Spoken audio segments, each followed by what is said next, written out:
Hi everybody, and welcome to this tutorial where I will show you how tic-tac-toe memory works. Tic-tac-toe memory is a game that I created that is a mix of tic-tac-toe, which is a game that everybody knows, and the traditional memory game with pictures. So this game is played by two players, and the box is composed of a tic-tac-toe grid, traditional grid, 9 of this, cards with the red cross on one side and the blue circle on the other to play tic-tac-toe, of course.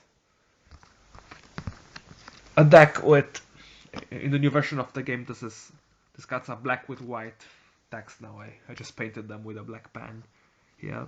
A deck with tic-tac-toe written on the back, and on the other side have 9 categories written: electrical appliances, sport balls, flowers, cities, clothes, musical instruments, animals, fruit, and US presidents.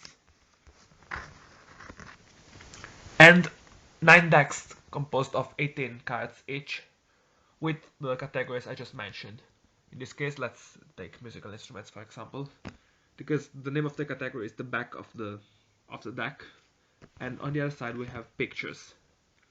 Two pictures of each instrument in this case to play memory. Like we have two pianos, two violins, two drum sets, etc. And the same is for the other categories, like animals. We have pictures of animals, US presidents. We have the photos of US presidents. For each category we have 9 different pictures, and 9 pairs actually. 18 cards with 9 different pictures, so two cards for each picture to play normal memory game. And the box also contains some sheets with rules written. Now I'm gonna explain them in the tutorial, maybe it works better. So how does the match work? First thing, the 9 categories must be placed on the grid, just on the random positions. It's quite hard to shuffle with one hand, but it should be shuffled and then placed face down in order to ensure randomness.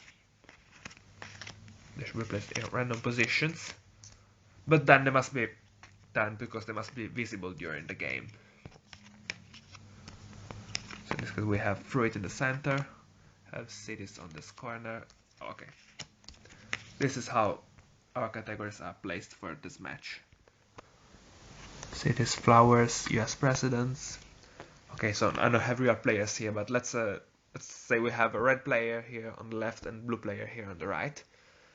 And so one of the players starts the match, just like in tic-tac-toe. This can be decided by flipping a coin for heads or tails, by throwing a die for odd or even, by playing rock, paper, scissors, but in any way. Let's say red player starts. So, basically the aim of the game is to win a tic-tac-toe match, so to put 3 of your symbols on a horizontal, vertical or diagonal line. But in order to put a symbol on the grid, you need to win the corresponding memory match. So for example, we were saying red player starts, so he chooses a box where he would like to place his symbol, just like in tic-tac-toe. For example, fruit, that is in the center. Red player says, I'm gonna pick fruit, so a memory a memory match will be played using fruit. So the cards are placed on a 6 battery grid, like this. And so the player who chose the category takes the first move, so it was red player, so red player moves first, and just in a traditional memory match, he turns 2 cards, and they're not the same, so it's a blue player's turn. And no, so now red player turn, and that's correct, so he gets 1 point, and it's red player's turn again to turn 2 more. There's no way. So blue player's turn, and so it's 1-1, 1 point for him and his turn again. Okay, and so on until all of the pictures are removed. Just a traditional memory game. We have 9 pairs. 9 is an odd number, so there are no possibilities for a tie score. For example, say in the end here, red player has 6 points, blue player has 3 points, so red player won the match and red player gets his symbol here. Now it's blue player's turn to pick to choose a box. For example, let's say he chooses clothes here in the bottom right corner. So a memory game is played using clothes. So again, they're placed on a 6x3 grid, and in this case, blue player will take the first move because he chose the category. And okay, the memory match is played, and the winner gets a symbol on the clothes box. And so on. So the two players alternately choose a box, and the corresponding memory match is played. For example, now blue player chose clothes, but if red player wins, then red player gets a symbol here, and he's already about to win, and it's just a red symbol here on cities. But we don't know if he will get his symbol here, as there is a memory match to be played. So if red player chooses cities, but then blue player wins, then blue player gets a symbol here, and the match goes on. Also, if we had a situation like this and it was blue player's turn, in a normal tic-tac-toe match he would just, well, in a normal tic-tac-toe match we could not have 2 red symbols and 0 blue symbols, but okay, if it was normal tic-tac-toe, blue player would just place his symbol here and stop red player from getting 3 symbols on the diagonal line. But this is tic-tac-toe memory, so this box corresponds to a memory match to be played. So blue player could choose cities here, but blue player knows that if then he loses the match, then the memory match, then red player gets a symbol here and red player is the winner. So maybe blue player could also choose to go for a different box. But he also knows that if he does not choose cities now, then red player will probably choose it in the next turn. And in that case, red player would also take the first move in the memory match because he chose the category. Well, I don't know how much of an advantage it can actually be to take the first move, but anyway. Also consider that in tic-tac-toe memory, the reasons to choose a box rather than another are different than in traditional tic-tac-toe. For example, imagine we have a situation like this, and it is red player's turn. Now, in traditional tic-tac-toe, red player would probably put his symbol either here, here, here, or here, so that he has two symbols of his on the same line, and at the same time he's blocking a line to the blue player, so here or here. If he puts it here or here, he's blocking this row to blue player. If he puts it here or here, he's blocking this column to blue player. While if he put his symbols here or here, he still has 2 symbols on a line, but he's not blocking anything to the blue player here. This as concerns traditional tic-tac-toe. Now this is tic-tac-toe memory, so there is a memory match to be played on each box, and the winner could also be the other player. So let's assume red player chooses flowers, US presidents, animals, or spark balls. If he wins, then he gets 2 symbols on the same line. But if he loses and blue player wins, then he gives a big opportunity to blue player to win the match, either here, here, here, or here. So maybe red player would better go for electrical appliances or musical instruments, so that if he wins, he still has 2 of his symbols on the same line. But if he loses, nothing happens. This is no advantage for a blue player to have his symbol here or here. Another thing to be noticed is that if we have, for example, a situation like this, in traditional tic-tac-toe, red player would already be the winner because he has 2 possibilities to win the match. So if blue player puts his symbol here, then red player will put it here, while if blue player puts it here, red player puts it here. So when a situation like this happens in traditional tic-tac-toe, okay, traditional tic-tac-toe would be like this. And now it's blue player's turn, so when something like this happens, red player is already considered to be the winner. He actually is. But this is tic-tac-toe memory, so these 2 boxes correspond to 2 memory matches to be played, and they could also be both won by blue player, so in that case, red player would not be the winner. So if a situation like this happens, there are no reasons to consider the match already over. It isn't. So this is basically the game. Of course, some variations are possible. For example, I mentioned that the categories must be placed on the grid face down, so randomly, and then just but the 2 players could also previously agree about how to place them and just place them the way they decided. That's also a possibility. Or the opposite, maybe this is more interesting to say. I mentioned that then they must be turned because they must be visible during the game, but a possible variation would also be to...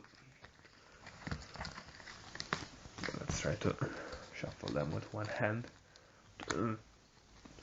to basically play with the categories face down, so that a player does not know what he's gonna choose. He will base his choice just on tic-tac-toe criteria. So maybe the player who plays first chooses the box in the center, because this traditionally happens in tic-tac-toe, but he does not know what category it is. So first player says, I want this one, so in that moment you turn the card and say cities, so you're gonna play with cities. This is also a possible variation.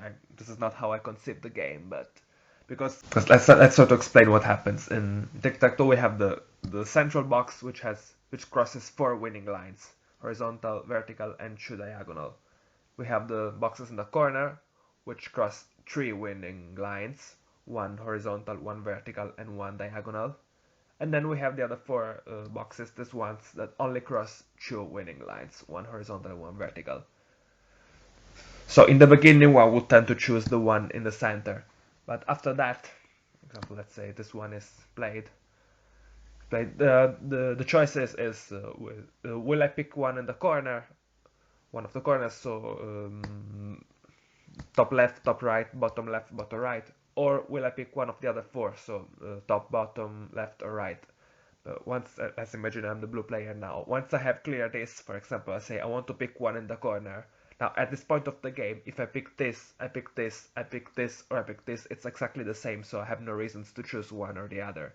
I mean, in traditional tic-tac-toe, one places the blue symbol just randomly here rather than here, or so, with no reasons. So my idea was that the categories are visible so that one can base his choices, as this is tic-tac-toe memory, so every box corresponds to memory match. For example, again, let's say red player put it here, I'm blue player, I'm gonna choose now. I have here electrical appliances, fruit, sport balls, and flowers. I want to pick a corner, I will base my choice on the categories. Because yeah, I know to some people this may sound like a nonsense, because theoretical memory game is always the same no matter what the pictures are. I mean, it's the same if we play with 9 type of fruit, or 9 different clothes, or 9 different flowers. Or I mean, the game is always the same. You have a 6x3 grid, and you have to remember where the pictures are.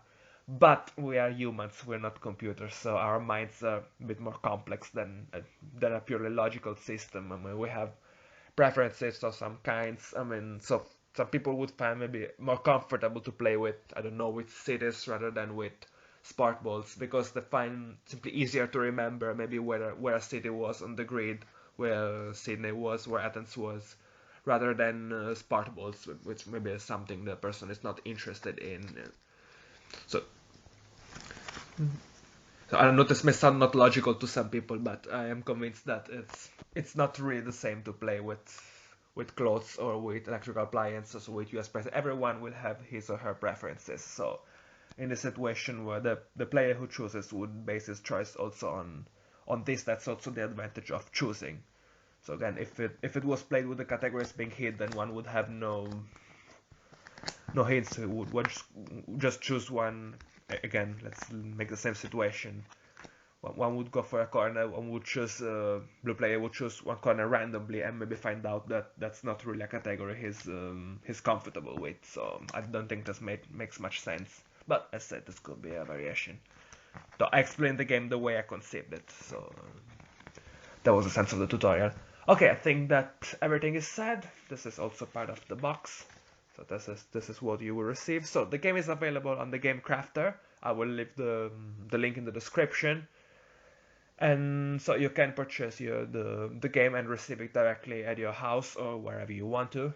And I live in Europe, in Italy, so this was shipped here from the US. And now don't remember because it was some years ago, but possibly the shipping was more expensive than the game itself. So for those who live in the US, you don't have this problem. I guess it's much easier and cheaper. So unfortunately, I couldn't find any other platform that was as good as the Game Crafter to build the game. I searched for something closer, maybe not in Italy, but here in Europe anyway, so that it would be easier to for me to receive the game, but and maybe even to sell it here. But I couldn't find anything as good as the Game Crafter, so I published it there. In the end, this means basically for people who live in the US. That sounds strange because I live in Europe, but anyway, so the link is in the description. Thanks for watching this tutorial. I hope now you are willing to buy the game, and goodbye.